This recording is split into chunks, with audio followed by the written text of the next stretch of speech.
We ask the questions. What is needed in the world? Is that going to be?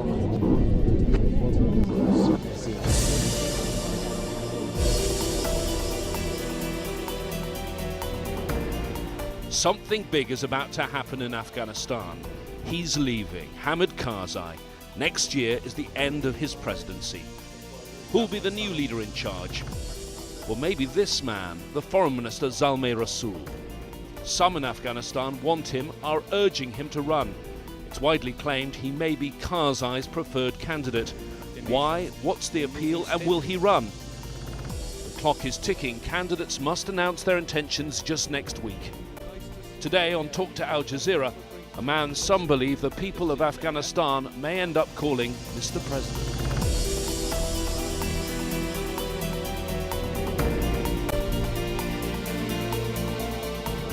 Dr. Zalmai Rassoul, Foreign Minister of Afghanistan, thank you for talking to Al Jazeera. And can I start by asking you about the next year, 2014? How important is this year going to be for Afghanistan? The next year will be very important for the future of Afghanistan for several reasons. First, as you know, by the end of 2014, the international forces will leave Afghanistan. In Afghanistan already, the National Security Force, Afghan National Security Force is already in charge of the security of Afghanistan, over 90% of our population. Secondly, we know what happened to the peace process, which has been started but stalled after the Doha issues, how we are going to manage to see if there is going to be any progress in the peace process. And thirdly, and most importantly, we have a very important presidential election.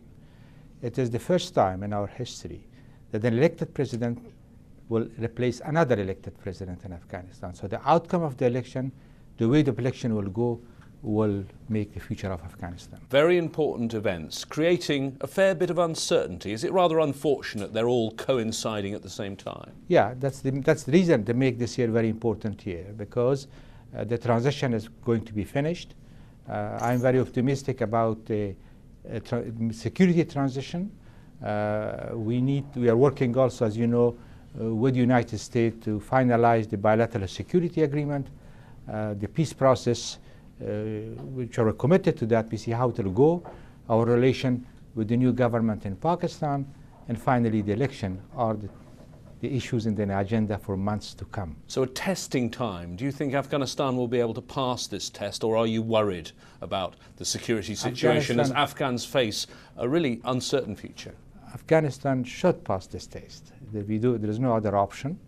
I think we are, as I mentioned to you, in the security transition, things are going positively. All the area, the Afghan National Security Force is now in charge. The security did not deteriorate it. In some areas it improved. We need a better equipment for our forces to cope better with these challenges. On the peace process, I mentioned to you, we had a very good meeting President Karzai with Prime Minister Nawaz Sharif. We are hopeful that we can build on that, a new momentum in Afghanistan-Pakistan relation, which directly will help the peace process. As we are working on the finalizing the bilateral security agreement with the United States. And finally, we are working to organize the election, an election which will be clear, which will be acceptable, the result will be acceptable to the majority of the Afghan people. Of course, there are challenges, but I'm optimistic that we will go through. Unlike the last presidential election, where there was so much dispute, it created lots of problems last time. The last time dispute was because there were a lot of interferences in this election, and I think everybody, Afghans and our friends, learned the lesson of that, and we have made more experience. So I'm quite confident that this time the election will give a good result for the future of Afghanistan. Of course, Afghans have only known one leader for the last 12 years, and you've got a very young population. There'll be many people who don't know Afghanistan without Hamid Karzai. I think that's something new in the political scene of Afghanistan. The boys or girls, which when we came to Afghanistan at the end of 2001, were 6 or 8 or 9 years old, or all 20s, 18 years old. They have had access to internet, to the free media, to television, and they are the majority. You know, over 65% of Afghanistan population today is less than 25 years old.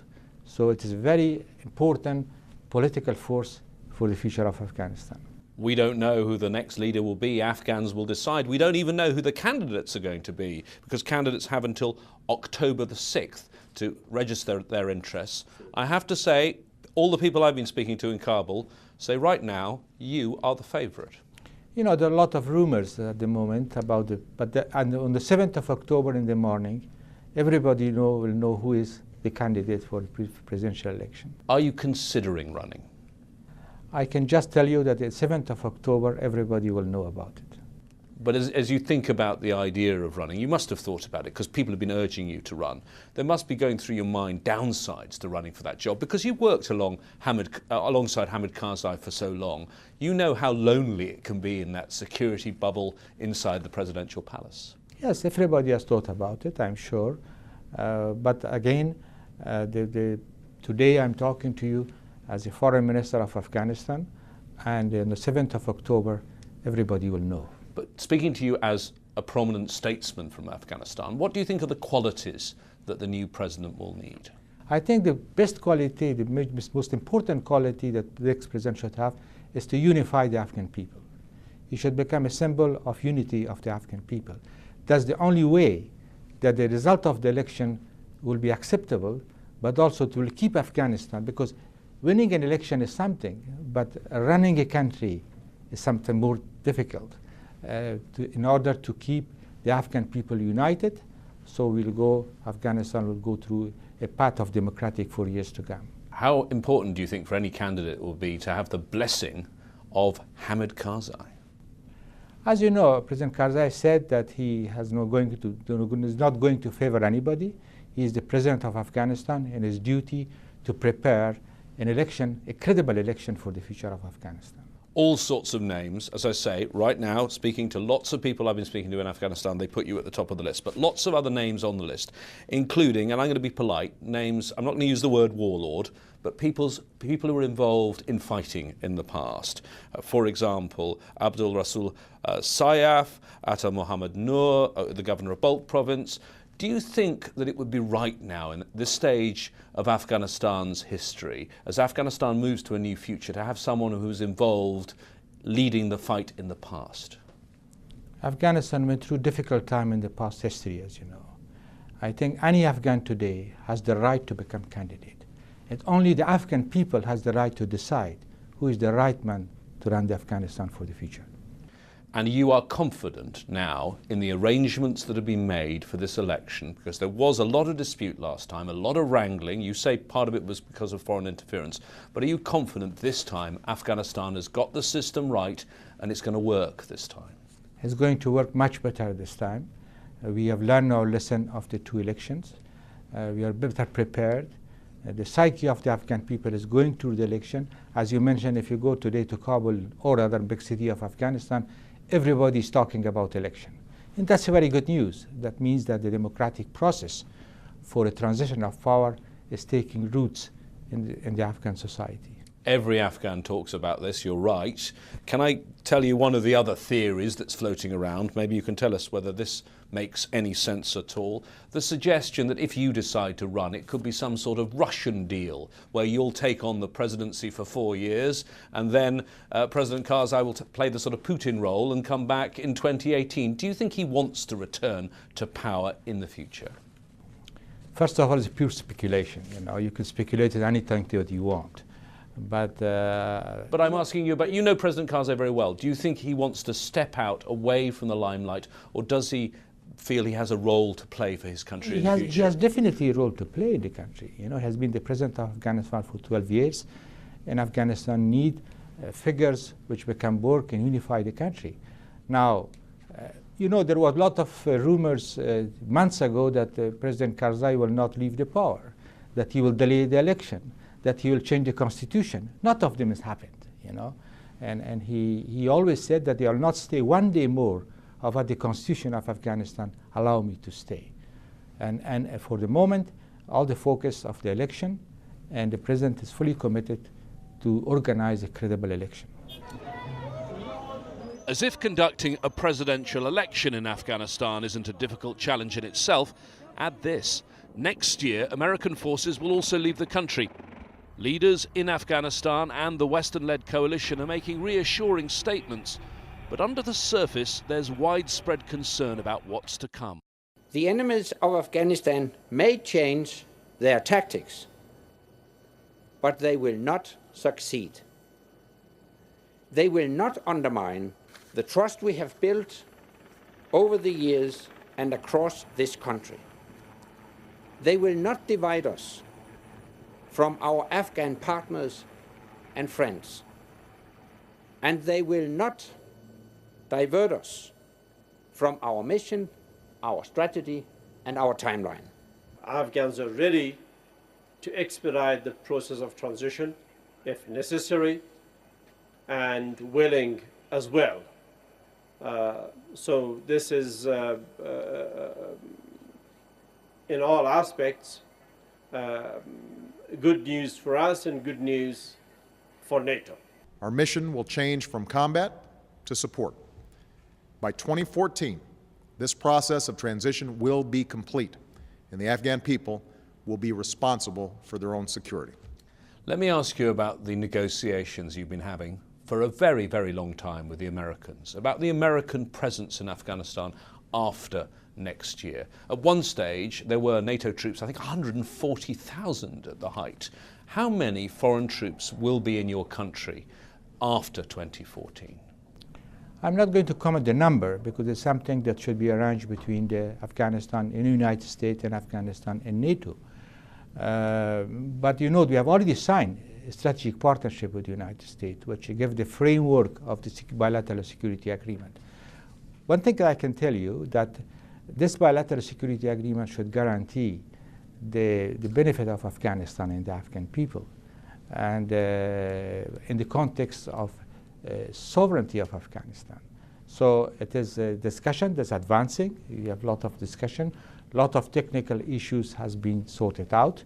It's a matter of time to see how we can have more clarification in some other issues that are more political. I know you don't want to reveal what you actually want out of it in the end. You're still in negotiation, but people are talking about perhaps something between 13,000 and 20,000 troops in Afghanistan, US troops, and about 7 US bases. Is that the sort of thing we're talking about, or are we talking about a much bigger footprint or a much smaller one? Frankly, I cannot comment on the number because we have not reached that part of the number.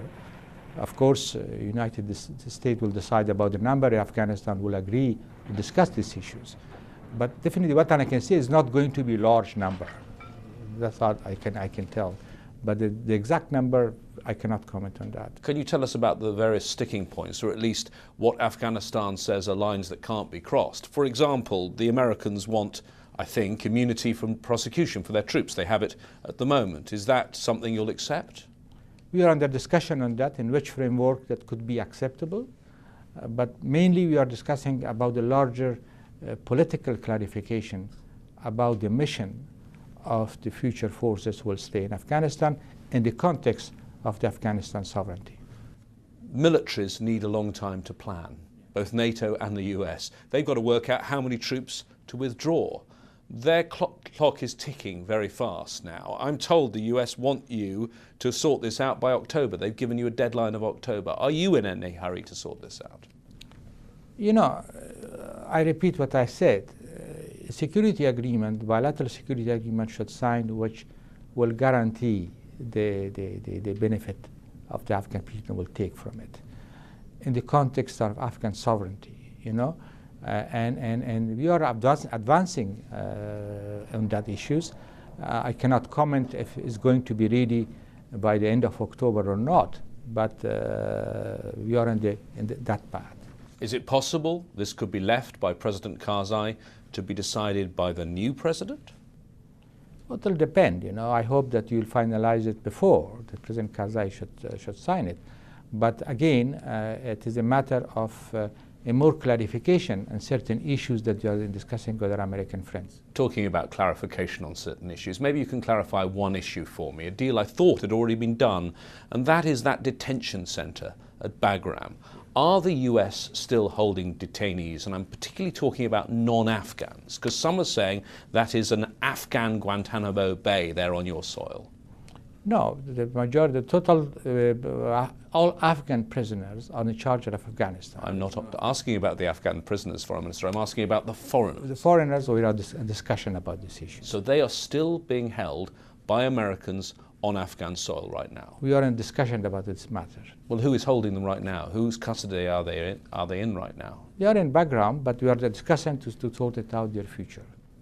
Can I ask you also about the forces that remain and whether they will be allowed to be used against any of your neighbours? I think President Karzai has spoken about that before. That's something that even I've discussed with them, our American friends.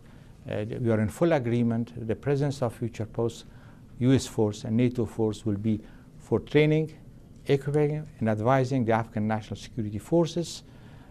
In no way, the full agreement on that this force cannot be used or cannot be threat to the neighbours or the region. Including Iran, because it's likely there'll be a base maybe in Shindan near Herat? Including Iran. Okay. Let's move on to the Taliban and talking to the Taliban. There was a Taliban office set up in Doha in the summer. The Americans were very heavily supporting that office. They were briefing us. I remember I was at the G8 summit in Northern Ireland at the time, and they were briefing us there's going to be a big announcement. Tell us your reaction when you saw that big announcement. You know, we were also supportive of a Doha office. And we agreed that Doha office is going to be a place in which we can start to talk with the Taliban. We agreed also that the peace talk should go between Afghans and Taliban, of course, and the High Peace Council should represent Afghanistan to this talk. That was the aim of opening the office in Doha. What happened was contrary with what I've decided before. That means the office started a sort of political representation. There was a Taliban flag, etc. We protested. So it became a Taliban embassy rather than sort of, starting to become some sort, and we reacted very strongly. And within 48 hours, the flag was down, and so far since then, the activity has been stalled in the peace process. So now, but the issue is that Afghanistan will continue to have the peace process as very important element of the future for security and stability. Now, we are always open to that. And as I mentioned to you, the discussion that we have had, the President Karzai had with Prime Minister Nawaz Sharif was a good discussion, and that let us hope that we will make maybe soon more progress in that. I'd like to ask you about that in just a moment, but just on the Doha office, is the Doha track to some sort of resolution, is that now closed? Not totally closed. We can use Doha, but in the condition that we have agreed in before. Okay. Well, moving on to Pakistan and the release of Mullah Brother recently. How important is that? I think it is important in the sense that the release of Mullah Brother was promised several times. It didn't happen. So the fact that the release of Mullah Brother happened shows some signal, positive signal from the willingness of the new government in Pakistan to work with Afghanistan. So it has what will happen with Mullah Brother in peace process and other issues. But the fact that he has been released is a very positive signal from Pakistan, showing that there is a readiness in the new government of Pakistan to work with Afghanistan, not only in peace process, but in common fight against terrorism and extremism, which threat both countries. He's been released. Where is he now, and is he returning to Afghanistan? That's under discussion. Would you like him to return to Afghanistan? Do you think he could play an active role? Do you think he's a moderate member of the Taliban who could push things forward? He can play an important role. If he come to Afghanistan, he's most welcome. It is his country.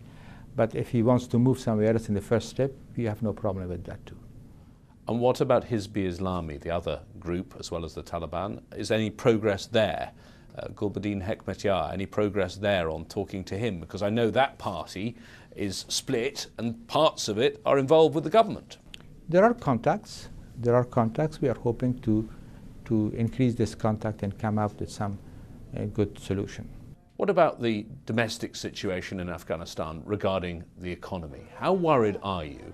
2014, when the foreign troops pull out, that so much investment will pull out, so much of the money will pull out, so many Afghans will lose the wages they used to get from the foreigners. Is that going to be a big problem? There's going to be a problem. Actually, we are facing three transitions. The security transition that is happening, the political transition, which is going to be the election, and economic transition. There is no doubt that when the thousands of foreign forces leave Afghanistan, that would create a sort of financial vacuum. Now, what we are going to do, first, we have this result of the Tokyo conference, which over $16 to $18 billion has been committed to fill the gap after the withdrawal, at least for 3-4 years after 2014. Secondly, we are working very hard to start foreign investment in Afghanistan. As you know, after the signing of the copper mine with China, we are in very close reaching an agreement with India for a major investment in iron ore mining in Afghanistan. There are 2-3 companies that are starting to extraction of oil and gas in northern Afghanistan. So we are working to, and also we have plan on the revival and expanding the agriculture sector. So we have a emergency plan for immediate and longer plan. So if anything happen through the plan, by the end of next decade, not only Afghanistan will not have financial gap, but we will be on our own foot and it will not need any foreign aid. You mentioned the Tokyo conference. This was donors, countries of the world giving money for Afghanistan. Again, concerns were raised about corruption. A recent UN report said half of Afghanistan's population paid a bribe for basic services in the last year, and those bribes totaled $3.9 billion. You're not getting at that problem, are you? It's persistent. Yeah, but there's one report that there is other report. There's no doubt that there is corruption, and high-level corruption. There is corruption, you know. And we need to sort it out. We need to tackle that. There is no doubt about it. Not because to make our international friends happy, but it's the need of the Afghan people, because they suffer most on the corruption issues. So that is something that needs to be tackled. We had a series of meetings with our international friends, donor of Tokyo, because there was a commitment from both sides. This first meeting went properly better. There is agreement that a lot of things that we have promised is done so far, and a lot of things that they have done is going to be done. But we are fully committed to implement the Tokyo conference result and commitments. Without that, Afghanistan will be in trouble. The other financial problem you face is financing your huge security forces you have. By the end of the year, it's supposed to be, I think, 352,000 people in the Afghan police and army. That is, you know, we decided that after the conference summit of Chicago, which the NATO countries has committed financial support to sustaining Afghan national security forces for 10 years to come. But they want you to cut the numbers. We will cut the number gradually when the stability and out of force and will progress. Isn't there a danger there? You'll have people who are trained with weapons being put out of work.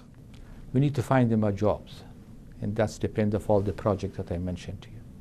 Are you concerned about rising levels of unemployment next year as 2014 passes? I'm concerned about that. We are concerned and working to work hard to make sure what we can do for that. What can you do about that?